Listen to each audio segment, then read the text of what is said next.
Quelle est la définition de la vraie lumière? C'est ce qu'on va apprendre aujourd'hui à l'émission La Parole vivante.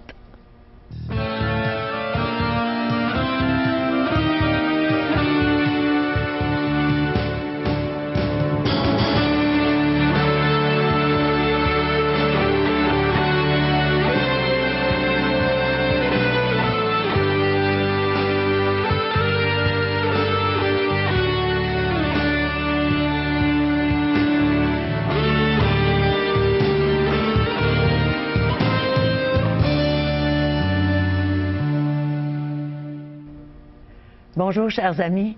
Aujourd'hui, Régent Joly va nous parler de la vraie lumière. On va apprendre ce que c'est. Et aussi, on va entendre un chant du groupe Unité. C'est un groupe que j'aime beaucoup. Vous allez sûrement apprécier. On va entendre le témoignage de Vincent Bellotto. Ça va être la première fois pour moi aussi que je vais l'entendre. Et on vous invite à nous envoyer vos questions, vos commentaires à 1-877-l'Espoir, 1-877-537-7647 ou visitez notre site web espoir.ca. Selon mes parents, quand j'étais toute petite, le premier mot que j'ai dit, c'est « lumière ». Je ne l'ai pas bien articulé, je pense que j'ai dit « nière ». Mais on va apprendre sur la vraie lumière aujourd'hui.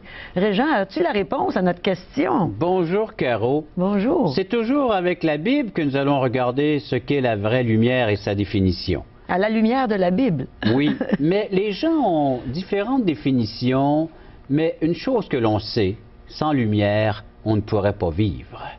Ça, c'est prouvé. Alors, on a besoin de cette source qui est le soleil, qui nous apporte ces beaux rayons, cette chaleur. En tout cas, moi, c'est un regain de vie, là. Moi, quand que je sens là, cette chaleur là, qui vient sur moi, là, il me semble que ça fait du bien au moral et à l'être dont nous sommes. À notre corps comme à notre morale. C'est une énergie, hein, l'énergie solaire, mais le soleil qui vient nous réchauffer comme ça. Même juste quand on voit une percée de soleil dans une journée nuageuse, ça fait du bien. Mais on peut se rappeler, là, ces hivers sombres, nuageux, puis lorsqu'il arrive soudainement là, une journée ensoleillée, tout change. Oui. On sourit, on est de bonne humeur, puis au travail, ça va beaucoup mieux. Les gens sur la rue nous sourient, même les étrangers. Alors imaginez, la véritable lumière que la Bible nous parle, elle apporte ce changement aussi radical. C'est comme si on passait d'un temps nuageux, maussade, en une journée ensoleillée. Tout change dans notre être. Puis là, les gens, ils ont plusieurs histoires concernant des lumières. La fameuse lumière au bout d'un tunnel, soit qu'ils ont eux-mêmes vécu, ou ils ont lu des livres concernant la lumière. Alors, les gens vont dire, on a passé par toutes sortes de difficultés, des problèmes, mais je vois une lumière au bout du tunnel. Et là, je leur dis, tu connais mon humour, ma chère Caro, je leur dis, attention, c'est peut-être le TGV, le train à grande vitesse qui s'en vient pour en finir avec toi, t'écraser. Oh là là. Alors, il me dit, oui, mais laisse-moi un peu d'espoir, parce que cette lumière apporte un certain espoir aux gens qui vivent des difficultés. Puis on espère. Du moins, on voit au bout de ce tunnel, qui n'est pas facile à passer, une lumière. Mais j'aimerais définir ce que c'est que cette lumière qui pourrait nous apporter la véritable espérance, le véritable espoir, tel que décrit dans les Saintes Écritures, tel que Dieu nous l'a décrit par l'apôtre Jean, parce que aujourd'hui, ça va être l'apôtre Jean qui va nous enseigner à partir de son évangile, donc qui veut dire bonne nouvelle, ce qu'est la véritable lumière et sa définition, et qu'est-ce qu'elle pourra apporter à chacun d'entre nous si elle est reçue par la foi, par une simple confiance dans ce qu'elle nous est décrit, nous est dépeint, la recevoir telle qu'elle est. Il y a des résultats dans tout cela. Et tu nous donnes un avant-goût, tu nous donnes le goût d'écouter ce que tu vas nous entretenir tantôt. J'ai bien hâte d'entendre ce que tu vas nous enseigner au sujet de la parole de Dieu, surtout dans la lumière. Alors, restez avec nous.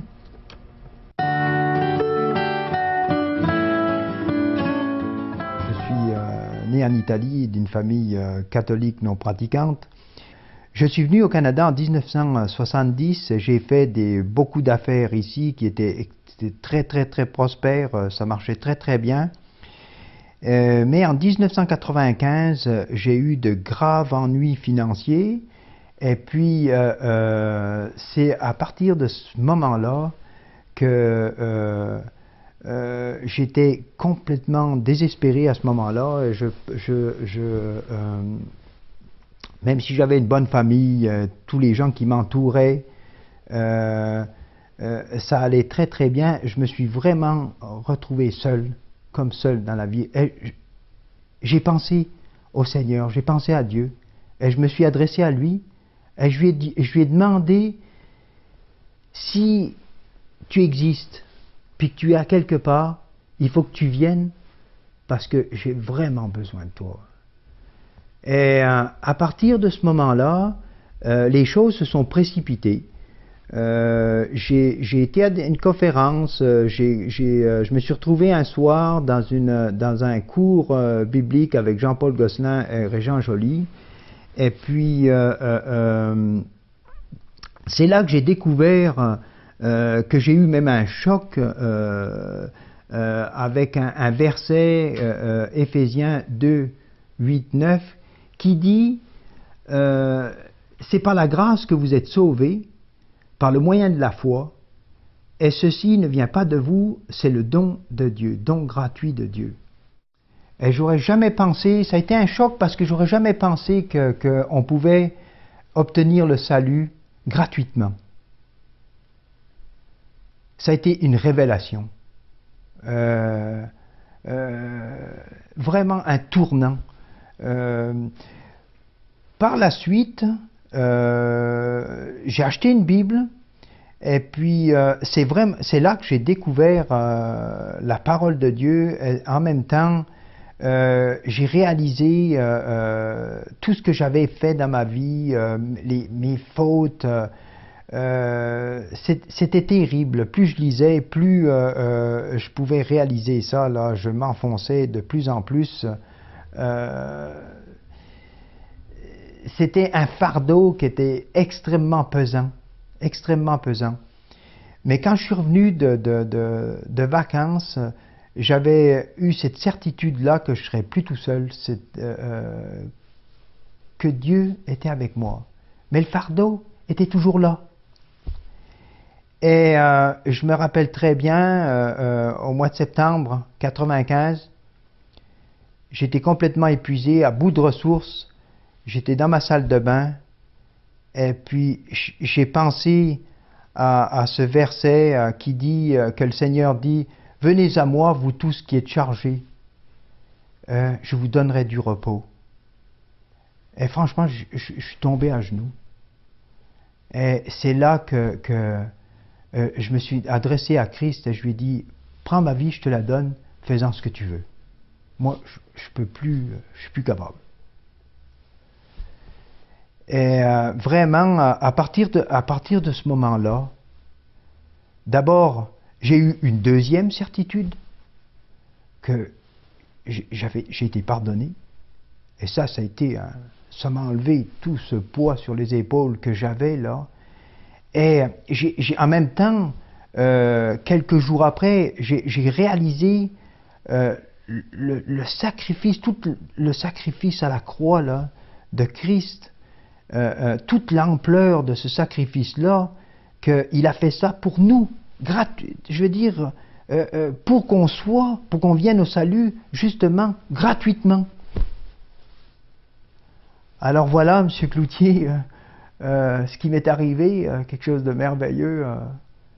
Et maintenant, je peux vous dire que depuis ce temps-là, je suis dans la joie.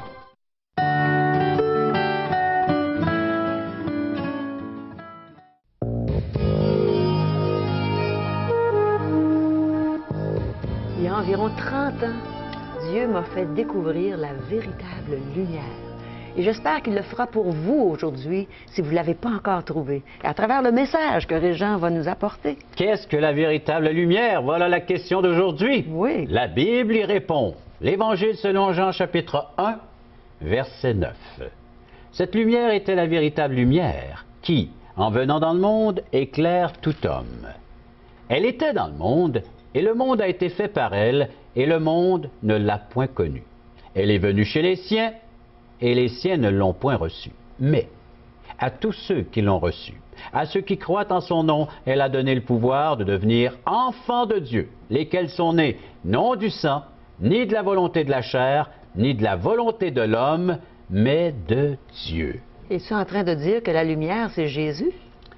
C'est un des premiers textes que tu as lu, toi. Oui, ah oui, ça c'est un Quand tu as texte qui me reçu rappelle. l'Esprit de Dieu, Oui, tu as relu ce texte, tu l'avais déjà lu, mais tu ne comprenais pas, mais cette fois, l'Esprit t'a indiqué que c'était bel et bien Jésus, le Fils de Dieu, le Christ, Oui. loin, le choisi de Dieu. C'est cette lumière. oui, ça prenait l'Esprit de Dieu pour le Oui, comprendre. chers amis, la lumière, la véritable lumière est une personne, c'est Jésus. Ah, c'est merveilleux. Alors, c'est plus que de l'énergie qui veut passer là, par toi, c'est une personne qui vient te toucher par sa propre présence. Elle est venue, cette véritable lumière est venue jusqu'à nous, c'est ce que nous dit le texte. Hein? Le monde a été fait par elle, le monde ne l'a point connue. Elle est venue chez les siens, en parlant des Juifs, des Israélites. On pourrait parler aussi de l'humanité en tant que Dieu créateur aussi. Oui, mais on sait que dans le contexte, c'est vers les Juifs que Jésus premièrement est venu. Et les siens ne l'ont point reconnu, ne l'ont point connu. Est-ce que c'est pour ça qu'il y en a certains qui attendent encore le Messie? Oui, chez les Juifs, alors ils attendent encore leur Messie, leur Sauveur, celui qui va venir les délivrer d'une façon physique de tout ce qu'ils vivent présentement, des guerres. Hein. Oui. C'est pas facile à vivre dans ce continent et dans cet endroit précis, là, en Israël. Mais Dieu a promis une délivrance pour les siens. Mais il est déjà venu. Ouais. Alors, donc, une première fois. Et c'est à nous d'en bénéficier de cette lumière.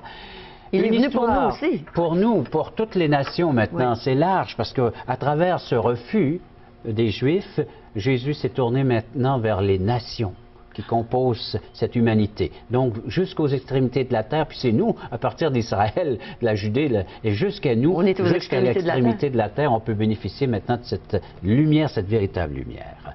Un jour, une famille assiste à une réunion évangélique, c'est-à-dire là où le pasteur présente ce merveilleux plan de Dieu, la parole de Dieu est expliquée, et puis il y a un message, mais il y a un jeune de cette famille que ça l'ennuie. Ça le tanne, hein? Alors ça Les l'ennuie. jeunes, souvent, hein, avant de comprendre. Et puis il est là, puis il se met à regarder au plafond. Ah, tiens, il s'aperçoit qu'au plafond, il y a un luminaire, et puis il y a une ampoule qui n'éclaire plus. Ah.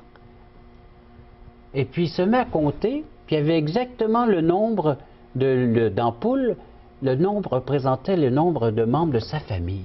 Papa, maman, frère, sœur. Incluant celle qui était éteinte? Et celle qui était éteinte. Et puis il voyait que papa croyait, maman croyait, son frère, sa sœur, mais lui, ces choses-là, là, il n'y croyait pas. Et il s'est vu dans cette lumière éteinte. Ah. Dieu, pendant que le pasteur prêche, puis il donne son sermon, puis sa prédication, Dieu utilise une illustration, une simple luminaire, comme ça au plafond, pour lui parler, lui dire, tu sais, cette lumière qui est éteinte, c'est toi. Ah. Tu n'as qu'à Ça l'a fait- recevoir lui a fait maintenant. comprendre. Fait comprendre ce besoin, cette nécessité d'accueillir cette lumière qui est venue chez les siens, afin de pouvoir devenir, nous dit le texte, un enfant de Dieu. Dieu parle C'est tantôt cette d'une lumière manière. qui a le pouvoir de faire de nous une lumière maintenant, un enfant de lumière, un être de lumière qui va briller et à la ressemblance. C'est comme les étoiles, c'est comme la lune. Si ça éclaire tout ça la nuit, c'est pas parce qu'en eux ils n'ont que pouvoir. C'est l'astre brillant, c'est l'astre lumineux, c'est le soleil qui brille. Et dans la nuit, alors c'est le reflet de la lumière du soleil. Ah, je savais pas ça. Bien oui. C'est le soleil C'est le soleil. qui illumine Oui. les étoiles. Alors les étoiles et et la lune. Sinon, ça sera les ténèbres, la noirceur. Et c'est la même chose pour nous. Sans Jésus, rien ne pourrait briller semblable ou à la ressemblance de ce Créateur, de ce Dieu. C'est Jésus-Christ qui nous a apporté l'image, qui nous a apporté les reflets, le véritable reflet de la personne de Dieu qui est Dieu. Et en acceptant cette lumière, alors moi aussi à mon tour, je deviens un reflet, un enfant de Dieu, un enfant de lumière. Au lieu d'être comme autrefois, des De petites ténèbres. lumières, des petites Hein? étoiles éteintes. Oui, c'est ça, exact. Alors la véritable lumière, c'est ça. Mais pourquoi la lumière nous est-elle envoyée? Jean chapitre 3, c'est le prochain point. Jean chapitre 3, alors vous avez un évangile de Jean, prenez-le en note, chapitre 3, et à partir des versets, je vais vous donner ça tout de suite, Jean chapitre 3, Dieu en effet n'a pas envoyé son Fils, verset 17, dans le monde pour qu'il juge le monde, mais pour que le monde soit sauvé par lui. Celui qui croit en lui n'est point jugé, mais celui qui ne croit pas est déjà jugé parce qu'il n'a pas cru au nom du Fils unique de Dieu. Verset 20. Quiconque fait le mal est la lumière, de peur que ses œuvres ne soient dévoilées.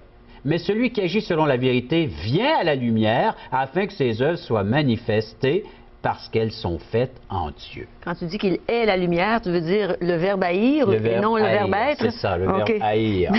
Mais une chose ici bien précise et importante à retenir, c'est que Jésus est venu pour éclairer tous les hommes, oui. Mais les gens ont préféré les ténèbres à la lumière à cause de leurs œuvres.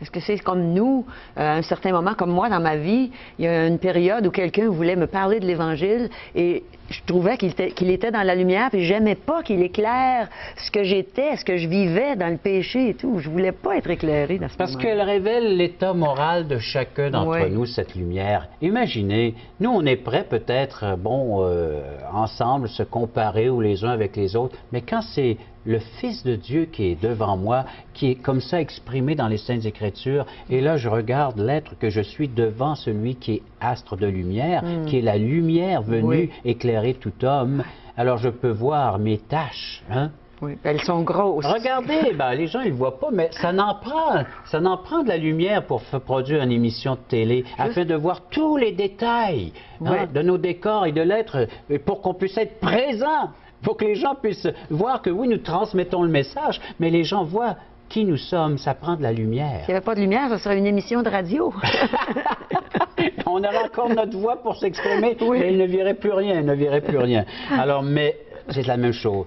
Ce monde a besoin de cette lumière et Dieu envoie sa lumière qui est son Fils. Alors, pour l'état moral de chacun d'entre nous, elle produit le refus de la part de ceux qui se complaisent dans les ténèbres, et elle nous condamne comme des pécheurs, et elle atteint notre conscience, cette lumière. Ce monde est déjà prêt pour le jugement, nous dit les Saintes Écritures. Cependant, le Seigneur n'est pas venu pour juger, mais pour sauver. Alors, le jugement est en rapport direct avec le refus de cette lumière. Dieu est venu m'éclairer, mais si je refuse de voir ce que cette lumière est prête à me montrer, à me manifester, de voir l'être pécheur que je suis, il n'y a pas d'autre moyen. Absolument aucun autre moyen. Remarquez l'étape d'opération. Même pas les bonnes œuvres. Même pas les bonnes œuvres, c'est de faire l'œuvre que Dieu me demande d'accomplir. Mais si vous allez visiter un hôpital, regardez les salles d'opération.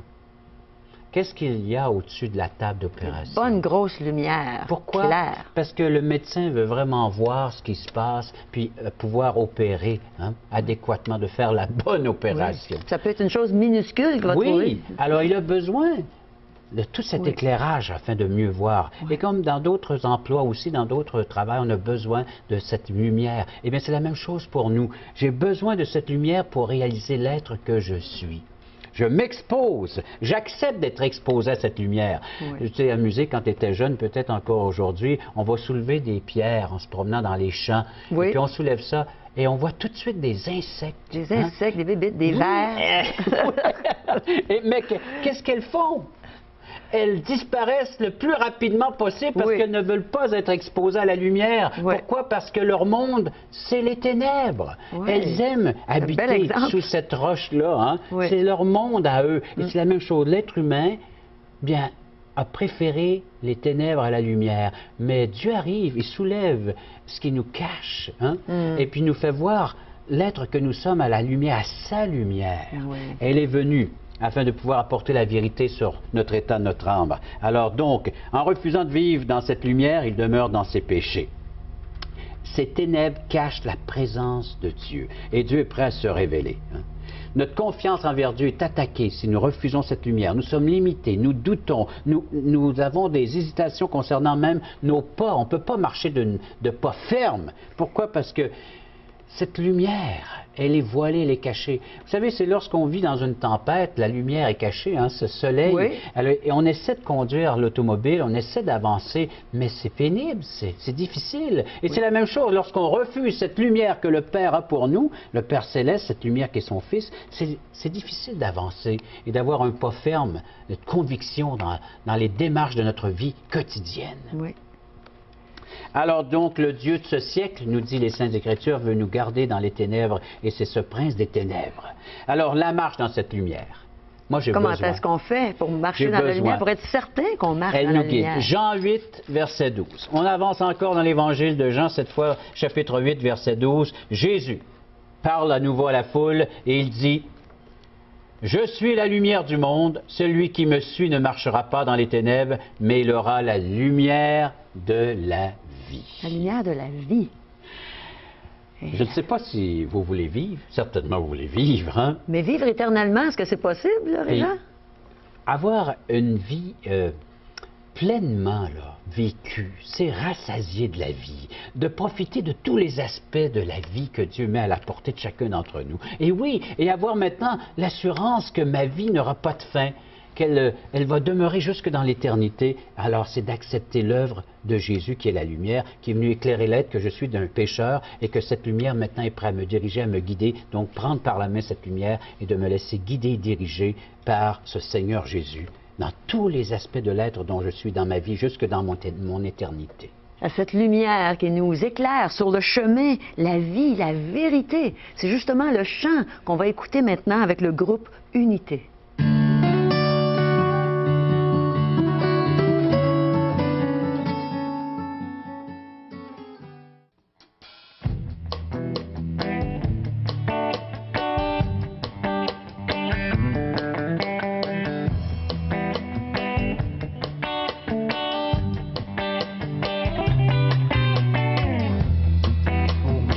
La vérité,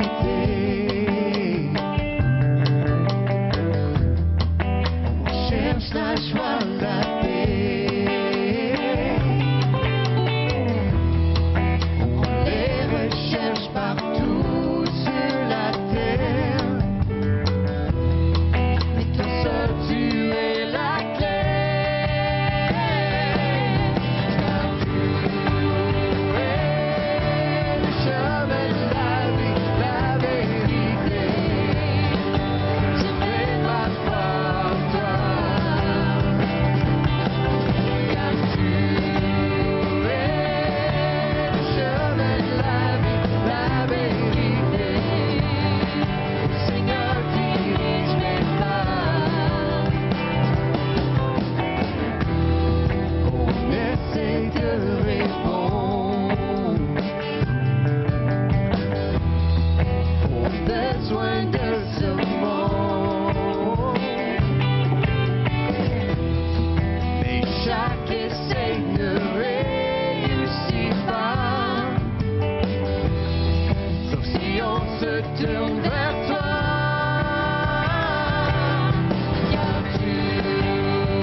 Parole vivante vous invite à participer à l'un des nombreux merveilleux déjeuners de l'espoir. Ces déjeuners ont lieu dans plusieurs restaurants réputés de la région et vous sont offerts gratuitement. Venez entendre le témoignage d'une vie transformée par la puissance de Dieu. Pour connaître les détails concernant l'endroit, la date et l'heure pour votre région, composez le 1-877-537-7647 ou notre site web www.espoir.ca.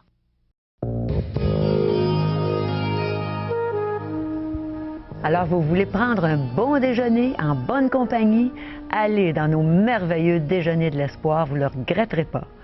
Régent, tu as des belles choses à nous offrir, des beaux cadeaux. Ceux qui veulent poursuivre leur étude sur cette lumière maintenant qui est la personne de Jésus-Christ, telle qu'on l'a vu dans l'enseignement, pourront se procurer l'Évangile de Jean et relire ces textes et les méditer à leur tour, comme ça, à tête reposée chez eux. L'Évangile de Jean gratuit. Plein de lumière. Aujourd'hui, l'espoir. Voilà cette fameuse lumière au bout du tunnel. C'est une personne qui vient vers nous. C'est Jésus. Alors, vous pourrez également faire la demande de ce petit tract. Jésus, la lumière du monde. Et pourquoi pas continuer à se réchauffer auprès de cette lumière, en bénéficier en lisant les Saintes Écritures, en réfléchissant sur ces textes. Alors, méditation quotidienne, en contact, on vous l'offre gratuitement. Et les questions fondamentales, ça aussi, une autre offre gratuite concernant notre existence, notre éternité, pour en savoir davantage sur ce qui s'en vient ou sur ce que nous vivons présentement. Alors, vous faites appel et vous nous écrivez ou vous nous appelez pour recevoir des études bibliques également. Oui, et pour rencontrer Régent, recevoir de l'enseignement de la part de Régent, vous ne le regretterez pas. Alors, appelez-nous à 1-877-l'Espoir, 1-877-537-7647 ou allez sur notre site web espoir.ca. Alors, on a eu du bon temps avec vous dans la lumière, sous la lumière de Dieu aujourd'hui, et qu'il puisse vous garder dans la lumière. Et si vous ne l'avez pas encore, qu'il puisse vous conduire vers la lumière. C'est en Jésus qu'on a cette lumière. Au revoir.